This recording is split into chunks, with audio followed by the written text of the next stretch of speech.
తాకట్లో ఉన్న మీ బంగారాన్ని విడిపించి ఆ రోజు ఆన్లైన్ రేటుకి కొంటాం. Sharma gold company. నమస్కారాలు.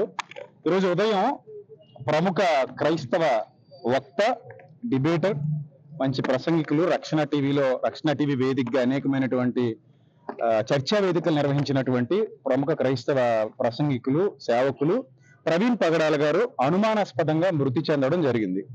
సో ఉదయం ఎన్ని గంటలకు ఆయన చనిపోయారనేది మాకు తెలీదు. ఆయన దివాన్ చెరువు రోడ్డు పక్కన విగత జీవిగా పడున్నారు. ఆయన తల మీద బలమైన గాయాలు అయ్యాయి. పెదవులు కట్ చేసినట్టుగా ఏదో బలంగా ఒక దెబ్బ తగిలినట్టుగా ఉంది. సో అది హెల్మెట్ పెట్టుకుని కూడా అంత దారుణంగా ఎలా అయిపోయారనేది మాకు అర్థం కాలేదు. రెండోది, ఆయన బైక్ స్పీడ్ గా నడిపే వ్యక్తి కూడా కాదు. చాలా శాంతంగా, సాత్వికంగా ఉండేటువంటి వ్యక్తి. సో అలాంటి వ్యక్తి అలాంటి భయంకరమైన పరిస్థితుల్లో మృతి చెందడం అనేది క్రైస్తవ సమాజాన్ని చాలా దిగ్భ్రాంతికి గురి చేసింది. సో కాబట్టి దీని మీద సమగ్రమైన దర్యాప్తు జరిపించండి అని చెప్పేసి పోలీసు వారికి విజ్ఞప్తి చేయడం జరిగింది. ఇందాకనే పోలీసు వారు వచ్చారు. మొదట దాన్ని యాక్సిడెంట్ అని చెప్పారు మాకు. అది సరిగా చూస్తే అది యాక్సిడెంట్ లాగా అనిపించలేదు. సో అందుకే మేము యాక్సిడెంట్ అని ఎఫ్ఐఆర్ ఫైల్ చేద్దామని కోరాం. దాని అనుమానాస్పద మృతిగానే ఎఫ్ఐఆర్ ఫైల్ చేయమని అడిగాం. సార్ అలాగే ఫైల్ చేస్తామని చెప్పారు. ఎస్పీ గారి దగ్గర నుంచి సిఐ గారు అందరూ మాట్లాడారు. అలాగే ఫైల్ చేస్తామని చెప్పారు.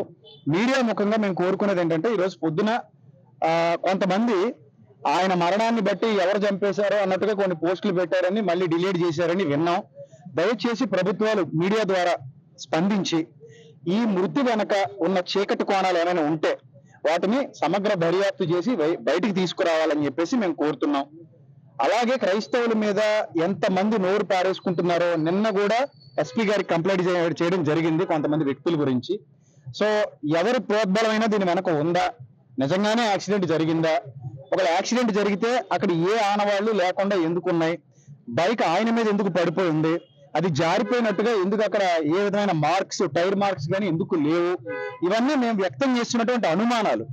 సో కాబట్టి మా అనుమానాలన్నిటినీ పరిశీలించి దర్యాప్తు జరిపించి మాకు న్యాయం చేయాలని కోరుతున్నాం. అలాగే అక్కడ ఉన్న సీసీటీవీలన్నిటినీ కూడా పరీక్షించి మాకు న్యాయం చేస్తామని చెప్పి పోలీసు వారు చెప్పడం జరిగింది. ఆ సీసీటీవీ ఫుటేజ్ కూడా మాకు ఇస్తామని చెప్పడం జరిగింది.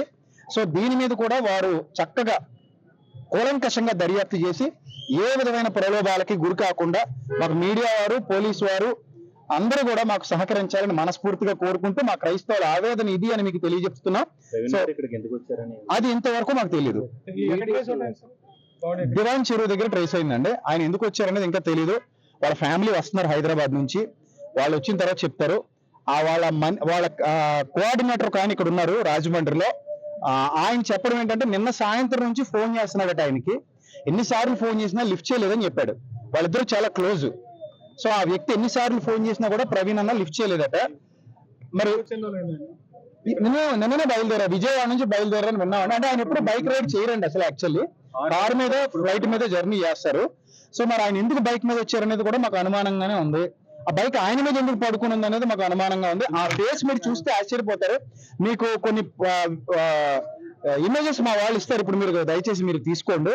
ఆ ఫేస్ మీద ఏదో బలమైన రాడ్తో కొట్టినట్టుగా, ఒక బొగ్గ పక్కకి జరిగినట్టుగా అలా కనబడుతుందండి చూడడానికి. మరి యాక్సిడెంట్ లా మాకు అనిపించలేదు సార్. అది సార్ విషయం.